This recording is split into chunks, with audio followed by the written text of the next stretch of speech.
আলোর সামান্য একটা চালাকি, আর তাতেই ঘটে গেল চরম এক বিপদ। হ্যাঁ, আজকের এই বিশেষ আলোচনায় দারুণ একটা বিষয় নিয়ে কথা হবে। ঈশপের সেই বিখ্যাত ধ্রুপদীরূপ কথাটা, নেকড়ে আর তার ছায়ার গল্প। মূল গল্পে যাওয়ার আগে একটা বিষয় একটু ভেবে দেখা যাক। চারপাশের পরিবেশ, এই যেমন ধরুন সূর্যের আলো বা হঠাৎ ঘনিয়ে আসা অন্ধকার, এগুলো কিন্তু চোখের ভুল তৈরি করতে দারুণ ওস্তাদ। আর এই সাময়িক বিভ্রমগুলো শুধু যে বোকা বানায় তা নয়, বরং একেবারে ডেকে আনতে পারে মৃত্যুর মতো ভয়াবহ বিপদ। আমরা প্রায়শই ভুলে যাই যে যা দেখছি তা হয়তো একেবারে বাস্তব নয়। গল্পের একদম কেন্দ্রে রয়েছে একটা মারাত্মক জিনিস, হুব্রিস বা চরম অহংকার। যখন নিজের ওপর বিশ্বাসটা আকাশ ছুঁয়ে ফেলে, মানে অতিরিক্ত গর্বের রূপ নেয়, তখন নিজের আসল ক্ষমতা নিয়ে একটা চরম অবাস্তব ধারণার জন্ম হয়। চারপাশের বাস্তব দুনিয়াটা তখন চোখের সামনে পুরোপুরি বদলে যায়। আর এই বিকৃত ধারণাটাই যে কতটা ভয়ঙ্কর হতে পারে, সেটা নেকড়ের পরিণতি দেখলেই পরিষ্কার হয়ে যাবে। পর্ব ১, নেকড়ে এবং তার ছায়া। গল্পের শুরুটা কিন্তু খুব ছিমছাম। এক পড়ন্ত বিকেলে প্রচণ্ড খিদে পেটে নিয়ে একটা নেকড়ে তার গুহা থেকে বেরিয়ে এলো। কিন্তু আশ্চর্যের বিষয় হল, খিদে থাকলেও তার মেজাজ ছিল ভীষণ ফুরফুরে। এখানে একটা অদ্ভুত ব্যাপার খেয়াল করার মতো। খালি পেটে যেখানে শিকারের জন্য সতর্ক থাকার কথা, সেখানে সে চারপাশের ঘনিয়ে আসা অন্ধকার আর বিপদ নিয়ে একেবারেই বেখবর। বেচারা ঘুণাক্ষরেও জানতই না সামনে কি অপেক্ষা করছে। পর্ব ২, একটি মারাত্মক বিভ্রম। ঘটনাগুলো কিন্তু ঘড়ির কাঁটার মতো খুব দ্রুত এগোতে থাকে। এই ধরুন সন্ধ্যা নামল, গুহা থেকে বেরোলো সেই ক্ষুধার্ত নেকড়ে। এরপর যখন সূর্য ডুবতে শুরু করল, ঠিক তখন সেই নিস্তেজ মায়াবী আলোতে নেকড়ের ছায়া মাটিতে বহু দূর পর্যন্ত ছড়িয়ে পড়ল। আর গোধূলির ওই সময়টাতে নিজের বিশাল ছায়া দেখে সে ভাবতে শুরু করল সে বিশাল বড় একজন, মানে অস্তগামী সূর্যের একটা সামান্য কোণ কিভাবে চোখের পলকে মনের ভেতর একটা সম্পূর্ণ ভ্রান্ত ধারণার জন্ম দিতে পারে, এটা তার একটা নিখুঁত উদাহরণ।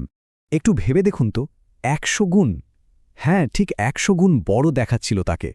পড়ন্ত বেলার সূর্যের আলো মাটিতে এমন একটা জাদুকরী প্রসারিত প্রতিবিম্ব তৈরি করল, যা দেখে নেকড়েটি ভাবল সে তার আসল সাইজের চেয়ে ১০০ গুণ বড়। নিজের আসল চেহারা ভুলে স্রেফ একটা ছায়ার ওপর ভরসা করে কেউ যখন নিজেকে এতটা শক্তিশালী ভাবতে শুরু করে, তখন তার পরিণতি যে কতটা মারাত্মক হতে পারে সেটা আসলে বলাই বাহুল্য। পর্ব ৩, অহংকারের বড়াই। ঠিক এই জায়গাটাতেই গল্পের সবচেয়ে নাটকীয় মুহূর্তটি চলে আসে। গোধূলির আলোয় বুক ফুলিয়ে হেলে দুলে সে বলতে শুরু করল, একবার দেখো আমি কত বড়। ভাবা যায় আমি কি না একটা নগণ্য সিংহের ভয়ে পালিয়ে বেড়াই। আজ আমি ওকে দেখিয়ে ছাড়ব বনের রাজা হওয়ার আসল যোগ্যকে। এই কথাগুলোর মধ্যে কি চরম দম্ভ, তাই না? নিজেকে বনের রাজা ভাবার এই অন্ধ নেশাই আসল বিপদটাকে পুরোপুরি আড়াল করে দিয়েছিল। পর্ব ৪, বাস্তবতার চরম আঘাত। একদিকে ছিল তার সেই আকাশকুসুম কল্পনা, যেখানে সে নিজেকে ভাবছিল বিশাল এক পরাক্রমশালী পশু যে কিনা বনের রাজাকে সিংহাসন থেকে টেনে নামাবে। কিন্তু বাস্তবতা ছিল একেবারেই উল্টো। সত্যিকারের একটা সিংহ, মানে রক্তমাংসের একটা আসল সিংহ, আচমকা এসে এমন এক মারাত্মক আঘাত হানল যে অহংকারী নেকড়েটা মুহূর্তের মধ্যেই মাটিতে লুটিয়ে পড়ল।